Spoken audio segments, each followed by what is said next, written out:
All right, and welcome to this particular module.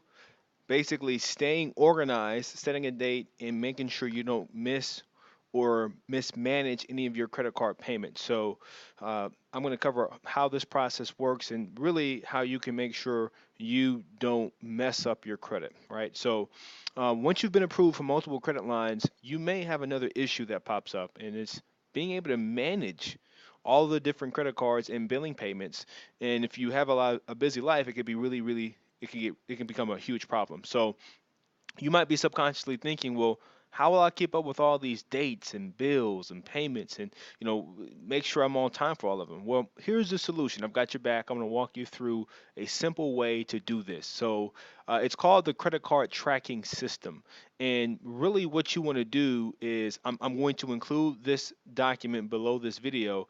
But I'm going to break down the philosophy behind how it all works just so you can hold yourself accountable. So, um, first, let me share with you why this tracking system works so well and how it's personally saved me hours when build time comes so I don't have to be scrambling all around. So, prior to the tracking sheet, I struggled with trying to remember the dates, when, how much I needed to pay, and it was how much I used them, even if I did use them, and not to mention I couldn't remember any of the login URLs for each bank and or my usernames because they were different for each one. So before I mastered credit cards, I was playing a dangerous game. It was called financial gymnastics. I don't know if any of you've ever uh, done this game before, financial gymnastics, but I realized very quickly that I need to be more strategic and be a professional when it came to my finances, and I needed to have some structure in my life. So at that moment, that's when I created a credit chart tracking system,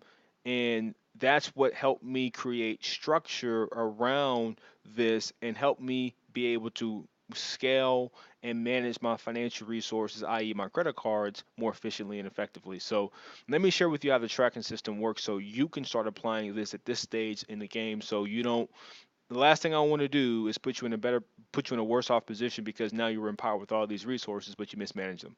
So um, this is the URL. So the first thing you want to do is identify the name of the bank. So you're going to list all the banks that you have credit cards with on the left side. So there's no more financial gymnastics. There's no more bending over, doing flips, all this stuff. Right. The second thing you're going to do is list all the URLs to that particular bank. So you don't have to think about what's the name of that bank. Just list them all out. Okay. So you list all the URLs, and then you'll also want to get the URLs directly from that particular place. So this is a screenshot of showing you how I easily listed all the URLs when I'm going to log in for each one. And the next thing you want to do is put your username. So you want to have your username there. Um, so um, so you can know and easily remember the username for each place, and then you can, if you want to, I didn't include, but you can put your password there as well. The next thing you want to do is have your total credit limit, so you can easily see how much is available and how to responsibly manage them all. So if you whatever amount of credit cards that you have, you list them, right? And then you put the credit limits that you have with that particular credit card, right? That's the most you have. And then you want to look at your total utilization so you can easily see how much you've spent to stay accountable to paying them off. So you would put, hey, look, I have a balance of this, or I spent this, or whatever it is, so you understand. And then this one is very critical. You want to set a payment date, right? You don't want to try to figure out how to do all the payments with each individual car because you'll fall into the trap of saying, well, I'm gonna pay this one off on the third, I'm gonna pay this one on the fourth. It's just too much. So just select a date that's going to work with your finances and just stick to that date. So, I chose the 15th of every month, and it just happens that the 15th works with all the cards, and you don't have to wait till, and I manually pay, but you don't have to wait to the due date or get too close to the due date because it's going to make it more easier for you to pay.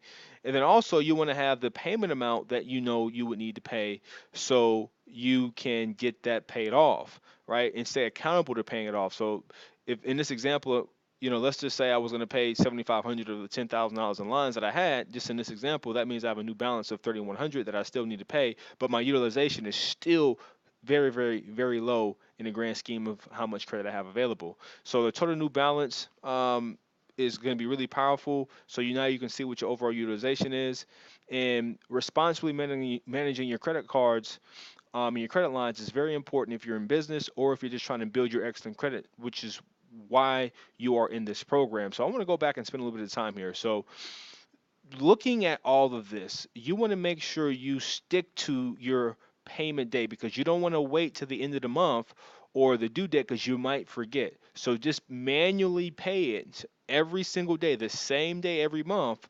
So because you're already including this in your bills anyways, and then just pay it like it's a bill and don't think about it. All right.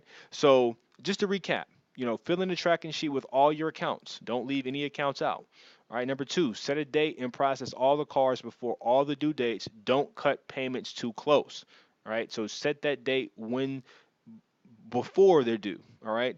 And then three, update the list every time or every month during the processing. So when you're going through this process on a monthly month basis, when you're having your personal financial meeting with yourself, which is I highly recommend you do that, you want to identify this process. Okay. So for your convenience, I've attached, like I was saying before, that credit card tracking sheet below this video so you can take advantage of it. And then also I've included an application tracking sheet too. So for future reference, if you want to apply for new credit cards, you'll be able to have that application link there as well. So I hope that helps, and I will see you in the next module. Talk to you soon.